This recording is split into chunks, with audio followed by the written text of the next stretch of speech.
Communication means exchange of ideas, feelings, and information. And communication in the field of health, or communicating for the sake of health in terms of health, is what you call health communication. The whole process of communication has its own pathway, and it looks something like this. So, first, there's your sender, who is the source of communication. Sender is the person from which the message comes. Then there's message, which is sent by the sender. Message is the content of communication. So what exactly are you talking about? That's the message. The message is first encoded. It can be encoded into audio, video, written form, or text form. And this encoded message is then sent through a channel. Channel is the medium of communication.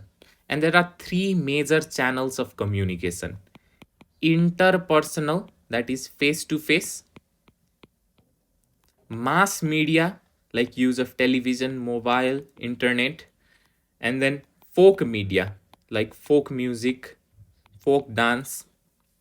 Through these medium, the message is then sent, which is then decoded by the receiver into understandable form. The receiver, who is the target of communication, receives the message and decodes it into some information that the receiver might find useful. After getting the information, the receiver may find it useful, or is neutral towards the information, or may not find it useful. So as per the use of the information, the receiver gives feedback. This feedback is sent back to the sender. And as per the feedback, the sender can bring changes in message to make it more suitable for the audience. So what is the process? The process involves sender, source of communication, sending a message which is encoded into either audio, visual, text, or written form, then sent through a channel, which is the medium of communication, then decoded by the receiver, who is the target of communication, and the receiver gives feedback back to the sender as per the information provided. So what are the major components? The major components are sender, the source of communication; message, the content of communication; channel, the medium of communication; receiver, the target of communication; and feedback, the opinion provided back to the sender by the receiver.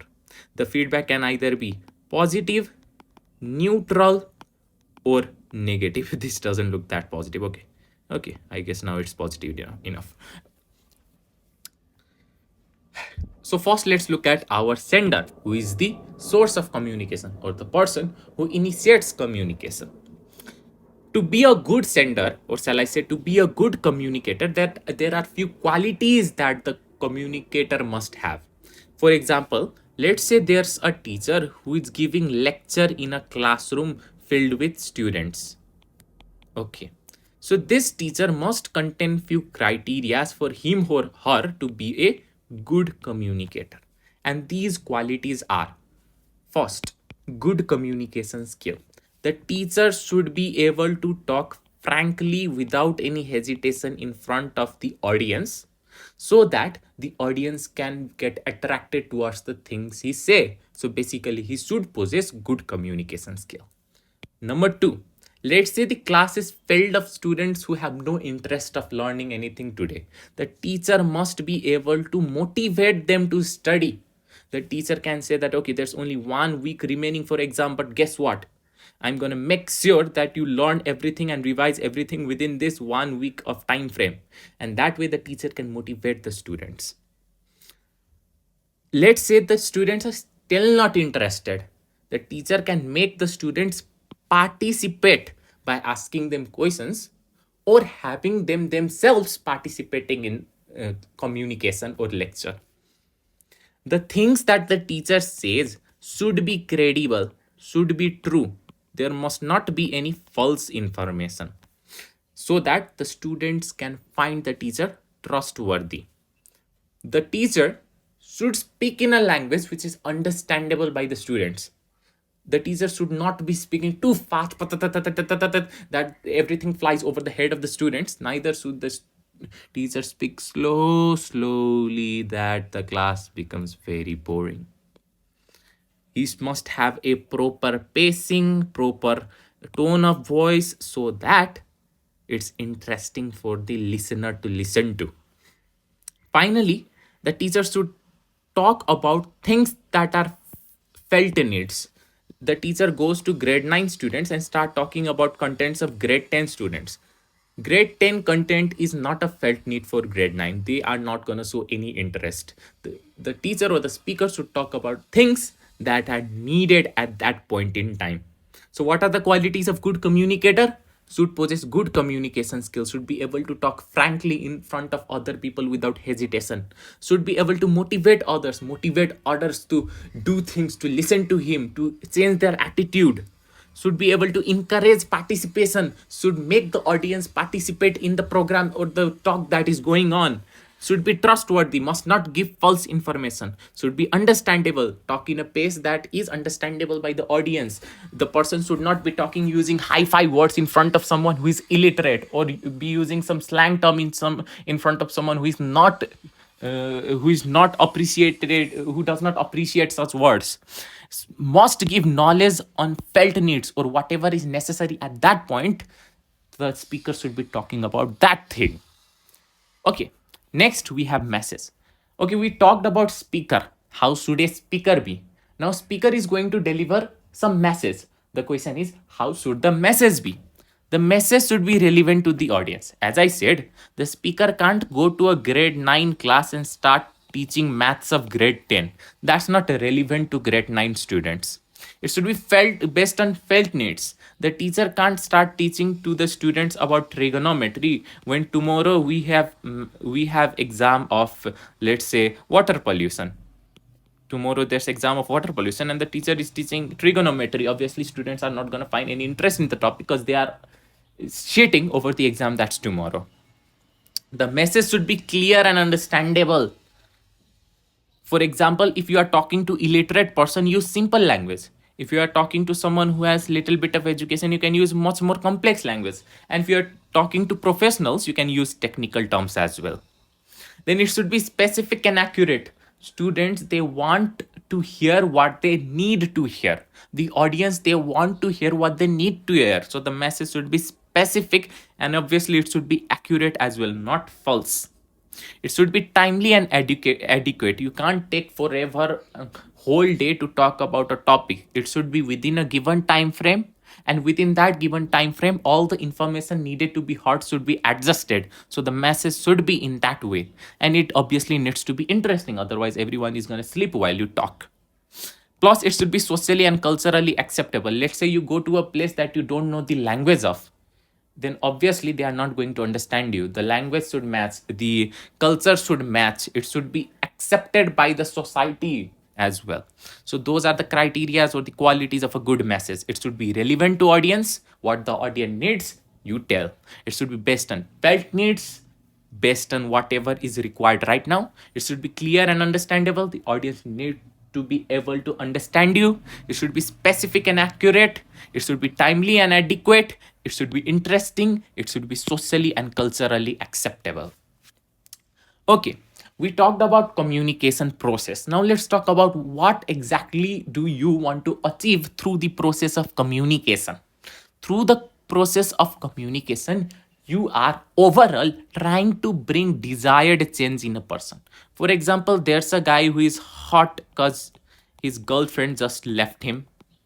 What you can do is go to this guy and change his mood by either encouraging him or by feeding alcohol to him or through any medium.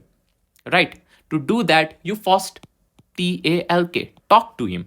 And the process of talking is communication. So you are trying to bring a change in a person. You are trying to make your friend who is feeling down happy, right? So you are trying to bring a change. So this change is brought with the help of communication. Okay. So this change can be brought in three different ways, and they are CAP CAP. C for cognitive or increased knowledge. A for affective, that is change in attitude. P for psychomotor, that is acquiring new skill. So through communication, you can either impart knowledge, increase the knowledge of the person, which is cognitive, or change the attitude of the person, which is affective, or teach him some new skills. That's psychomotor. CAP, cognitive, affective, psychomotor. C for cognitive, related to knowledge. A for affective, related to attitude. P for psychomotor, related to skill. Okay. So, what exactly are the functions of health communication? These are the various functions of health communication. Number one, you're trying to impart knowledge on something. For example, you go to a society, you go to a preschool and teach students how to wash their hands properly. So you are giving knowledge on washing hand in this way, and this way you are educating them. So number one is education. Number two, motivation. You counsel a person to stop smoking. This way, you are motivating the person to live a healthier life. Or you counsel a person to start exercising daily. This way, you are motivating the person to exercise daily. So, second is motivation. Third, you are counseling a person to stop smoking who is a avid smoker. So, you are persuading the person to change his attitude. So, three, persuasion. Raising morale. Maybe a person is just suffering from a disease and he is feeling lonely, distressed, and doesn't want to talk to anyone. By providing him appropriate knowledge, motivation, education, you can raise his morale towards his own treatment and recovery. Health development. How can you develop health? By inducing healthy behavior from young age. If a person learns from young age to never smoke, there's a very less probability that once he becomes an adult he's gonna smoke. So if you teach early, they are learn it throughout their learn it for their whole life. So that's health development from an younger age. Health organization. So in health organization, health communication is very important for communication to take place at different levels. So there can either be vertical communication or horizontal communication. In vertical communication, it can go from lower level to higher level or higher level to lower level, like from patient to nurse, nurse to resident, resident to health officer, and then finally to the director of the health organization. Or the director makes a decision that is passed down to health officer, then to resident, then to nurse, and then finally to patient. Or horizontal communication, one nurse can communicate with another nurse about the patient. Simple. And finally, counseling will have a topic or a video of its own. And then there's providing information, obviously, to increase awareness. So what are the functions of health communication? Number one, providing education or increasing knowledge about health habits. Number two, providing motivation to practice healthy behavior like exercising daily. Number three, persuasion to change attitude like to stop smoking. Number four, raising morale, that is encouraging people.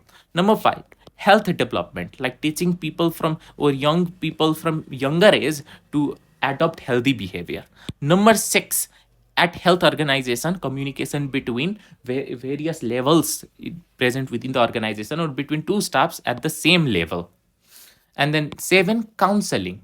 And eight, to provide information to increase awareness, like you can go to a village and start providing information and awareness about diabetes.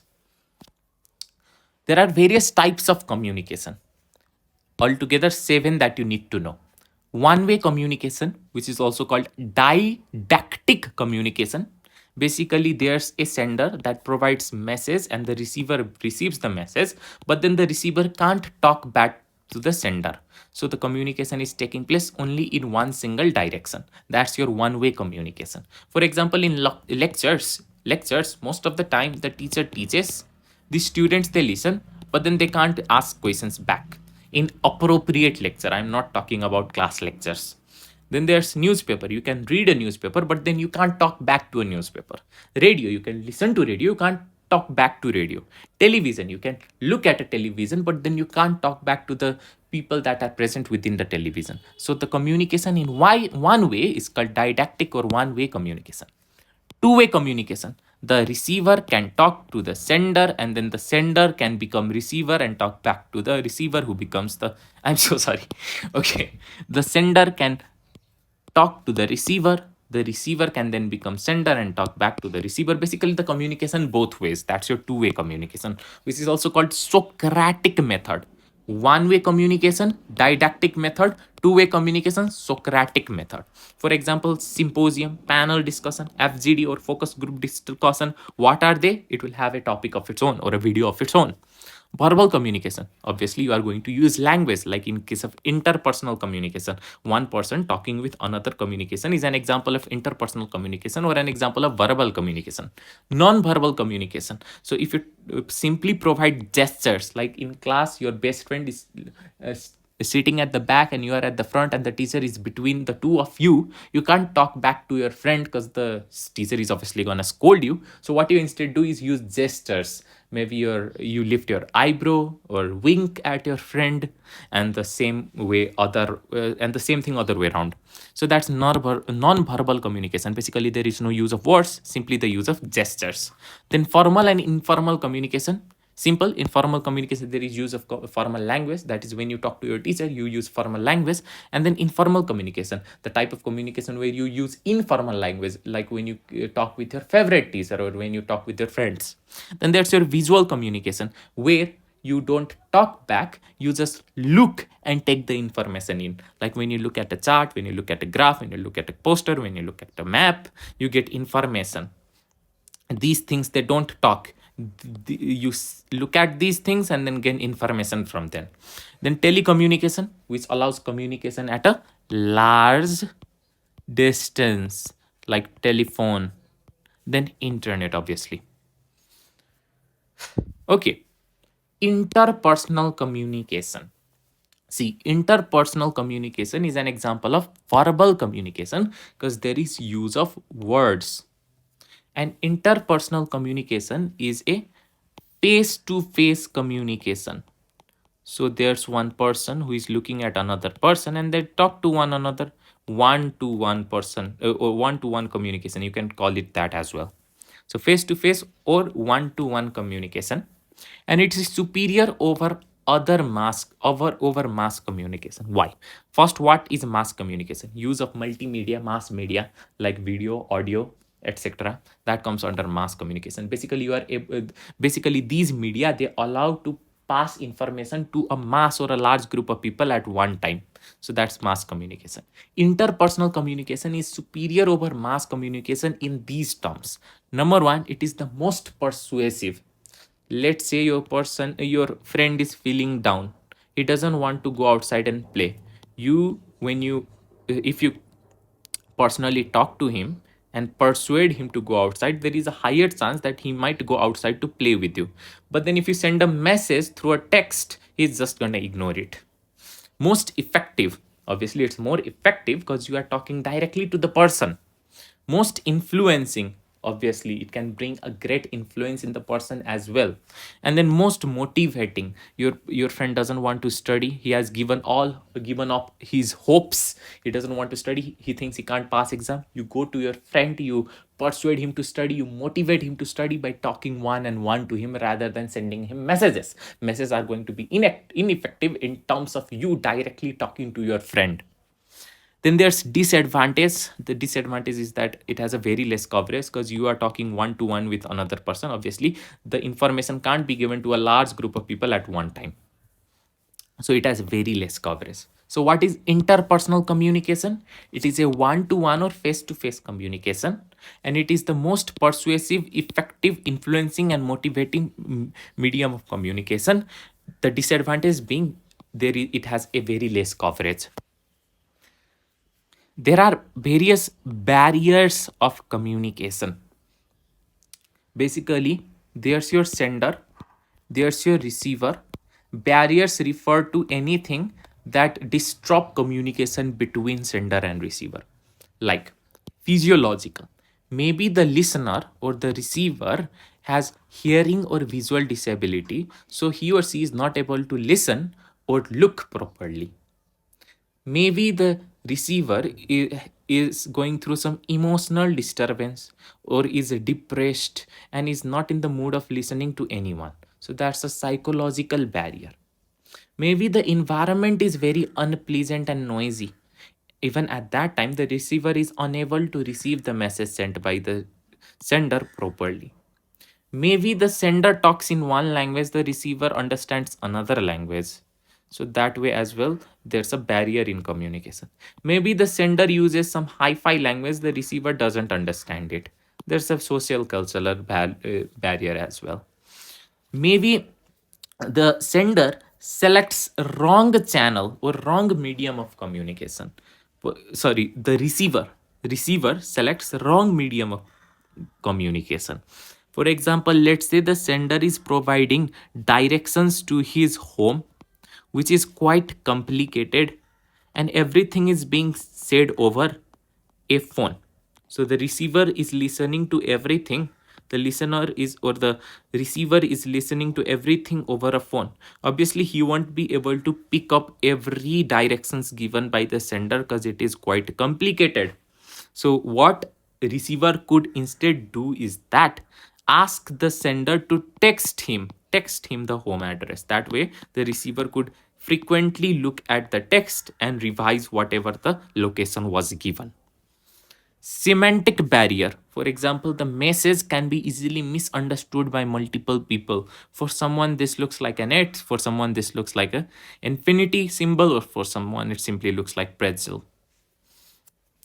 And individual nature. Maybe the receiver is very talkative or drunk. So he's not in the mood or does not possess the quality of listening.